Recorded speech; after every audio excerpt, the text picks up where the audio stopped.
depending on where you decide to work, you could attack this a couple of different ways. One would be to do a diagonal weight shift, right? And so if I gave her parallel bars again, and this time, so just hold on with one hand. Oh, sorry. I feel it. Just need a little bit more. So this time, instead of doing even feet, we could have you, so put this one back. Good. And we could do diagonals. And we can start with just diagonals like heel to toe. Here's the important thing about diagonal weight shifts is they have to be diagonals. It's the center of mass that's going diagonal. So whether you have to give them the visual of their belly button or something that's going to go in that direction, there has to be something cutting a straight line. So we go back from the heel and up to the toe. But the other important thing about this is, if we're simulating gait, you actually have to transfer your weight. That doesn't mean you have to come up on your heel necessarily, but it doesn't do any good to go from one to the other. I mean, maybe to get the motion down, but eventually that weight has to go to the front foot. So they have to be willing to let go of this and go forward. So what we could do is just try that. So is your back heel to your front foot. Yeah. And you don't have to go that far. Just real nice and easy. Back heel, front toe, front big toe, and then back heel and front big toe. Good. Now, what's the other thing we want her to do though? What do we want to see happen in pre-swing? Yeah, we want to see the knee bend eventually. And that's okay because she hasn't done it yet because we haven't brought that top part in. So what if I just said, and this is P and F again, so we're going to do rhythmic initiation, right? So we're going to say same thing. So bring your yep, here, good, and then back. And what if I just said, just bring that hip forward just a little bit, not a lot, just a little. No, don't lift. Come straight forward. Diagonal weight shift with a twist. Not yet. Diagonal weight shift. This way. So do your diagonal. Don't let me get in your way. Heel to toe. Good. And then with a little twist. Not yet. At the end. Twist at the end. That's it. And go back. Yep. And then come forward. Twist at the end. Good. That's okay. You're doing great. And then ready? Twist at the end. Good. You feel how that works? Mm-hmm. Good. So keep your shoulders nice and relaxed. And look right up over my head. Good. And then come back. Ready? Twist at the end. Good. What ties a lot of people up is they don't really transfer their weight to the front foot. They're still doing the diagonal weight shift and keeping weight here. If you have weight here, it's not going to bend. Right? So nice and easy. Forward. Good. I'm not even doing anything now. One more time. Forward. Right? It's coming on its own now. I have to worry about her head and her shoulders because people like to do the twist. You don't need that. You just need it down here. Right? So one more time. Good. Right? You see how that breaks over. So we want to try to get this forward. So if we do that one more time, this time if I make you push, so bring your foot forward. Okay. All right. Go ahead. It's not going to go for it. There you go. You don't have to push so much. In fact, bring this foot forward a little bit. Bigger step. That's it. All right. Good. Now come forward. Good. All right. Look up over my head. Don't slouch. Good. That's okay. That's okay. Mm-hmm. She's still trying to get.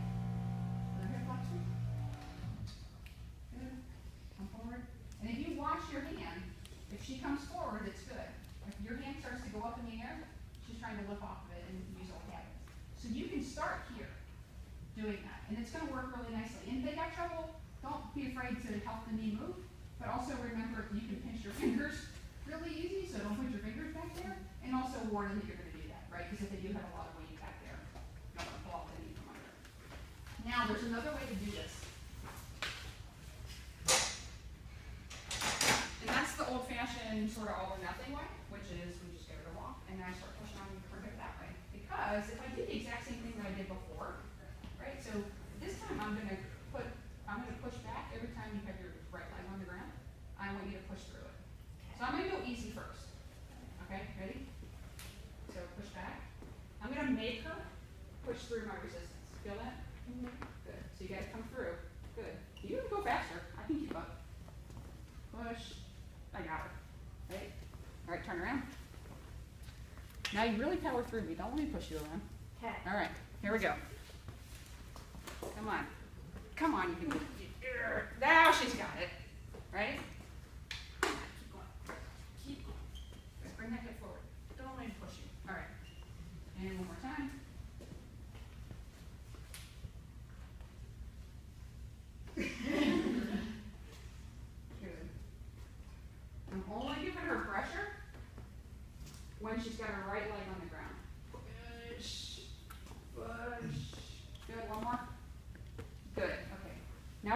down on your own.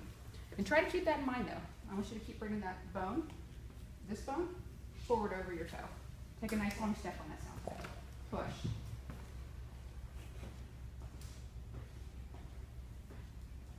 Right, and she's thinking about it a lot, but if we keep going through little bouts of that, where I make her bring herself forward, where I won't let her advance her step until she powers through. Because what you're going to find is, once she gets to that point where she's really powering through on her sound side, hip flexion is not really needed all that much. At that point, by the time you get your hips all the way around, the prosthesis is already there. All she's got to do is put it down. She doesn't have to kick with her hip flexors at all. That's part of why we get so tight on that side. It's not just a lack of extension, but it's we're overusing, we're going to hypertrophy those hip flexor muscles that she is using to kick constantly. She doesn't have to kick. All she has to do is ride over her big toe with the prosthesis, wait, and then it'll just come with, right? So there's two different ways to sort of attack that during the gait cycle.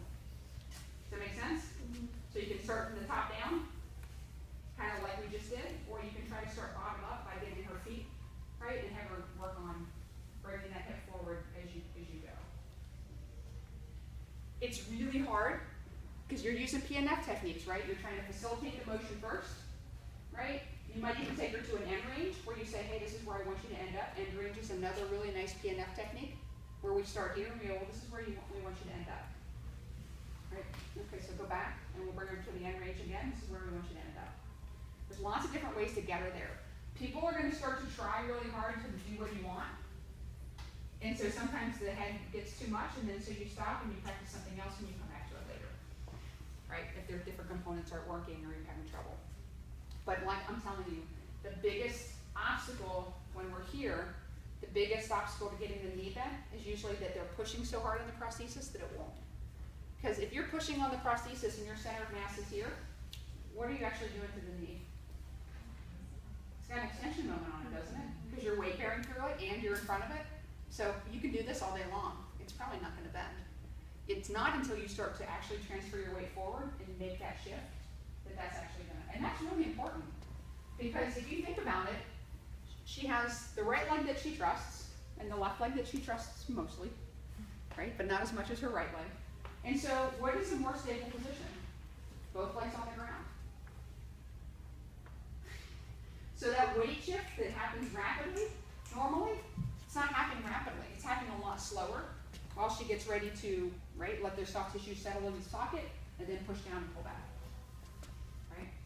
We don't talk too much about pushing down and pulling back with her because she's got that part, right? When she goes out in initial contact, she's automatically doing that, pushing back and pulling down. But you can actually get somebody to practice that also in the parallel bars, right? Does anyone want to try that one? Somebody's gonna. That was a rhetorical question that I wanted to answer to. While you're thinking about whether or not you have enough courage, we'll set these chairs up. These can be your parallel bars again. Use this one too so you have an extra high one on the sound side. Because I don't want to do all the work, so somebody else is going to have to do this. So what if we say, we want to do, whoopsie, sorry. We want to do the exact same thing that we just did before for gait, but we want her to practice her weight shift to make sure it's fast enough. So if we get her in the parallel bars, what can we do? I'm not going to do it. So we do diagonal weight shifts. We can do that position. I'm going to start you off. All right.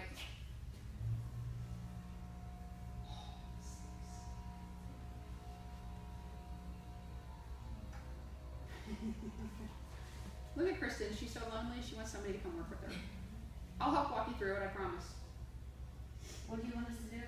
So we are going to practice the more of the rapid weight shift. There you go. So let's see if you can get her. So first, practice the diagonal. All right. So just review it with her again, because that's always a good thing to do. And then we're going to practice the diagonal with twist. All right, and see if we can just get that knee to start flexing. What would be a natural next progression?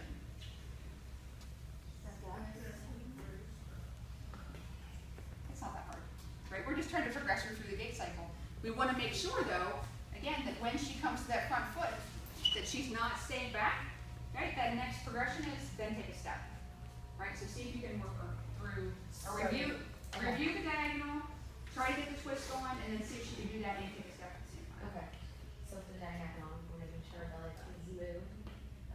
And don't be afraid, because I remember, and even when I learned techniques, I hate labs.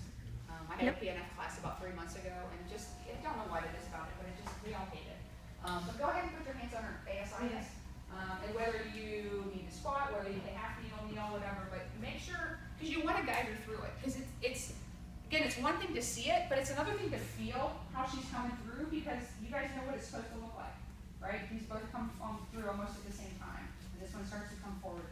We don't want to make sure that one's staying back. If she's doing this, we're going to know that's wrong, right? Okay, go ahead. Weight shifts or just diagonal? So just back heel, so prosthetic heel to front toe, front big toe.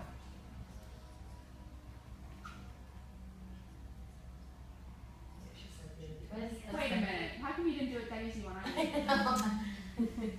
Did you apply a little resistance to what she's doing? If she gets to the point where she's doing that, that's exactly what's supposed to happen. Basically, you should both be surprised. Holy crap, the knee just bent. Right? That's a good thing. And once that happens and you go, oh, that's what's supposed to happen. Awesome. Did it take any work? No, it's really easy to do. Okay, let's do that again. But yes, you can start then adding resistance and say, okay, so when you're walking, now push it in, right? And really reinforce that motion. So you can give some resistance then. There you go. Make sure you're coming all the way up to that front foot. Don't be too mean to her. I tend to be very heavy-handed.